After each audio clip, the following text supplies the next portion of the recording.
ఇంకా అక్కడ అట్లాగే ఉన్నాడు.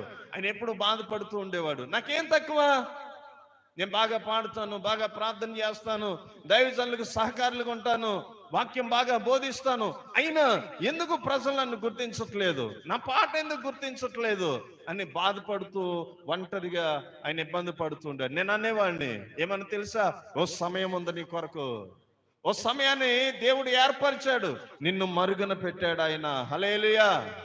నిన్ను మరుగున పెట్టాడు. ఓ సమయం వస్తుంది, ఆ సమయాన నీ గ్రామంలో, నీ సంఘంలో, నువ్వు పనిచేస్తున్న పరిచర్యలో నిన్నెక్కడ ఉంచాలో అక్కడ ఉంచుతాడు ఆయన. హల్లెలూయా. కొద్ది కాలానికి ప్రభు ఆయన్ని మరుగు నుండి వెలుపలకు తీసుకొచ్చి ఎక్కవలసిన కొండకి ఎక్కించడం ప్రారంభించినాడండి. ఎక్కించడం ప్రారంభించినాడు. ఆయన ఓ రోజు అంటాడు, అయ్యగారు మీరు చెప్పింది నిజమేనండి,